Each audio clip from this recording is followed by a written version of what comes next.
Misal, tiba-tiba ada orang menyampaikan hadis dari Nabi Sallallahu Alaihi Wasallam. Misal, Khalid menyampaikan ada hadis dari Nabi Sallallahu Alaihi Wasallam. Yang tadi sudah kita dengar. Pertama apa? Dari muttasil ini ada yang bermasalah, satu mungkar, kedua matruk, gitu kan? Yang terakhir ini yang paling fatal. Ini yang paling fatal. Ada orang-orang yang menyampaikan riwayat setelah diverifikasi ternyata Nabi tidak pernah menyampaikan itu semua. Tidak pernah. Digali sampai ketemu ujungnya. Ternyata nggak tersambung dengan Nabi. Misal dari Khalid cuma sampai ke Hatim. Ya, nggak sampai ke Nabi. Dari Hatim pun bukan hadis, ternyata ada kisah lain. Ya, nah maka hadis ini statusnya bukan hanya dhaif, tapi istilahnya langsung memunculkan kalimat ketiga disebut dengan maudhu' namanya. Maudhu'. Tadi mungkar, kedua matruk, ketiga maudhu'. Maudhu' itu palsu, yang sengaja dituliskan, disandarkan pada Nabi, padahal bukan dari Nabi. Ya. Dan kadang-kadang ada yang tidak sengaja, karena saking bagusnya dinilai dari Nabi, kan? Dilihat seperti bahasa Nabi, ditulis ini hadis Nabi. Nah dengar kalimat ini, makan saat lapar, berhenti sebelum kenyang, pernah? Masya Allah, itu bukan hadis. Bukan hadis. Itu hadis palsu. Saking palsunya, di kitab hadis palsu aja nggak ada. Tuh, saya sudah cek itu. Saya punya koleksi 1235 kitab hadis. Kita lihat dari yang paling sahih sampai yang paling palsu. Saking palsunya nggak ada, Pak. Ya, nggak ada. Itu cuma ditemukan di satu kitab, Ar-Rahmah fit Tibbi wal Hikmah. Ya, karangan Syekh Jalaluddin As-Suyuti, Imam As-Suyuti. Jadi beliau menulis sebuah kisah tentang bagaimana seorang raja meminta pendapat pada 4 dokter. Ya, bagaimana caranya saya bisa sehat ya tanpa adanya pantangan-pantangan. Ya kan? Seperti apa gambarannya? Maka yang satu mengatakan makan biji ihlilaj, sejenis biji sayuran. Yang kedua mengatakan cari biji rasyad, ya, bagian dari sayuran juga. Yang ketiga mengatakan Anda mesti setiap bangun minum beberapa teguk air. Ya, kemudian yang keempat diam saja, yang dari Sudan. Baik, ya. Kemudian ketika ditanya kenapa kamu diam? Yang tiga itu semuanya bagus, tapi juga ada efek sampingnya. Kalau paduka seringkali minum tanpa disertai dengan yang lain, maka itu juga bisa bermasalah kepada lambung. Biji rasyad kalau terus dikonsumsi, kemudian juga ihlilaj itu juga bisa bermasalah ke pencernaan. Lalu menurut kamu bagaimana? Kata beliau, lihat kalimatnya. Kami meyakini di tempat kami, kalau paduka ingin selalu sehat terjaga dengan baik, maka makanlah saat paduka merasa lapar. Dan angkat tangan paduka dari makanan itu sebelum paduka merasa kenyang. Maksud jangan berlebihan dalam makanan. Taib, paduka akan terjaga dalam kebaikan sepanjang bukan dari maut, kematian. Karena itu yang nggak ada obatnya. Maka dari situ karena kalimatnya bagus, kisahnya bagus, dituangkanlah dalam bentuk kata mutiara. Namanya mahfuzat kalau dalam bahasa Arab, kata-kata mutiara. Makan saat lapar, berhenti sebelum kenyang. Entah ada siapa tiba-tiba memasukkan itu ke dalam hadis. Maka disebutkanlah hadis Nabi loh, makan saat lapar, berhenti sebelum kenyang. Masya Allah. Ingat tidak setiap yang baik-baik harus berasal dari Nabi, tidak, belum tentu. Kan? Jelas sampai sini? Alhamdulillah. Makan saat lapar, berhenti sebelum kenyang. Hadis bukan? Bukan. Nanti banyak turunannya. An-nadhafatu minal iman. Masya Allah, gitu kan? Hati-hati. Kebersihan sebagian daripada iman. Itu juga hadis palsu. Hadis palsu. Karena itu orang-orang hadis kadang-kadang sering pelesetkan kalimatnya. Ah, ini hadis palsu lah. An-nadhafatu minal iman. Pakai sepatu menjaga kuman, katanya kan? Masya. Kadang-kadang dipelesetkan maknanya untuk menunjukkan bahwa ini ada sesuatu yang salah. Ya. Baik. Misal. Paham ya? Antum tahu berapa banyak hadis palsu yang ada di sekitaran kita? Pernah ada seorang dieksekusi, kita pernah belajar ilmu hadis, ada seorang pernah mau dieksekusi karena memalsukan hadis. Hukumannya kematian. Langsung dia. Itu di hukum Islam itu nggak boleh. Ini bisa menjadi fitnah bagi masyarakat, aib dalam beribadah dan jadi fatal salahnya. Maka dia mau dieksekusi, begitu mau dikisos ditanya, berapa hadis yang telah kamu palsukan?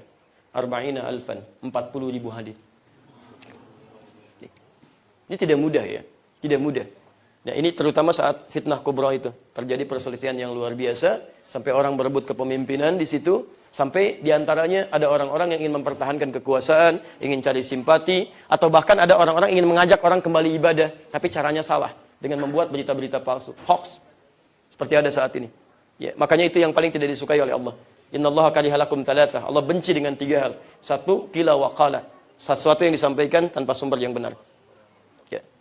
Saya pernah belajar ilmu hadis waktu di Indonesia sebelum berangkat, itu menerangkan ini tuh Masya Allah. Itu luar biasa ya, di antara guru-guru kita itu, orang-orang Indonesia. Saking mudahnya bikin hadis palsu, itu mudah sekali. Ya. Ada orang Jawa ketemu dengan orang Sunda, ya kan? Sama-sama sepuh. Ya, taruhlah misalnya satu namanya si fulan, satu si fulan supaya nggak menyebut nama secara langsung, gitu kan? Taib, kalau dua orang disatukan orang sepuh kan namanya syaikhan. Disamarkan. Syaikhan itu kalau disiplin ilmu hadis itu adalah dua ahli hadis, Al-Bukhari dan Muslim. Rawahu syaikhan, Al-Bukhari dan Muslim. Masya Allah. Ini dua orang Jawa dengan Sunda ketemu bikin hadis hanya untuk menggambarkan betapa mudahnya membuat kalimat-kalimat dengan kaidah bahasa Arab yang benar. Afdalud dahri bi faisil laili kucifa wa kulifa wa ubina hatta karusa udamuhu fa idza bukhila fa duriba unuquhu thalatha marat hatta utiha. Rawahu syaikhan. Tuh, antum masih bengong tuh. Tahu artinya? Itu secara kaidah gramatikal bahasa Arab benar semua. Afdalud dahri benar semua, mubtadanya benar, mudhaf ilaih sampai ujungnya. Tapi artinya itu bukan bahasa Arab sebetulnya. Afdalud dahri, dahar yang paling afdal, bi faisil laili dengan faiz lele, kucipa kasih kecap sedikit, wa kuripa sertakan kerupuk, wa ubina dikasih abon hatta karusa udangmu sehingga terasa udangnya. Fa idza bukhila apabila kebehulan, keselak deh, fa duriba unuku maka pukullah punduknya, salat samarat 3 kali hatta utiha sampai dia muntah. Rawahu syaikhan diriwayatkan oleh dua orang syekh yang sudah tua. Nah ini, jadi kami diberikan gambaran betapa mudah orang bikin hadis ini, tapi tidak tahu bahwa itu sangat berisiko. Sangat berisiko. Ya, nanti teman-teman akan banyak temukan diantaranya yang bahkan jadi praktek dalam kehidupan. Jadi praktek dan orang mulai ngarang-ngarang. Ya, dari salam misalnya, dari sholat tuh takbir, ngangkat sampai dengan dia salam. Ya, Nabi aja yang jelas surganya, orang paling takwa ketika salam, itu cuma wajahnya bergerak begini. Dengan kalimat Assalamualaikum warahmatullah, Assalamualaikum warahmatullah. Itu Nabi, Rasul ditugasin ngajarin sholat, orang paling takwa, Masya Allah dekat dengan Allah, surganya tanpa hisab. Tiba-tiba datang seseorang, Nabi bukan, ya Masya Allah sahabat bukan, tabiin bukan, surga belum jelas, tidak ditugaskan untuk menerangkan sifat sholat. Tiba-tiba ketika salam, Assalamualaikum warahmatullah, Assalamualaikum warahmatullah, misal gitu kan. Baik, kita tidak bermaksud menyalahkan konteks ini, tapi ada sesuatu yang keliru di situ. Kalaupun digali nggak akan ketemu keterangannya, tidak akan bersumber dari hadis. Itu yang disebut dengan maudhu'. Nah, maka rumus ini secara singkat dikenal dengan 3M namanya. Kalau ada 3M ini, maka tertolak. Tertolak. Nabi tidak menyampaikan, sahabat menolak, tabi'in menolak, ulama menolak. Masya Allah. Kan? Antum Nabi bukan, sahabat bukan, tabi'in bukan, ulama bukan. Menerima, aneh antum. Agak aneh di sini. Baik, jelas ya? Maka ini yang disebut dengan 3M, mungkar, matruk, maudhu'. Dan sekarang hati-hati ya, saya sangat betul tegaskan supaya akidah itu tidak bergoncang.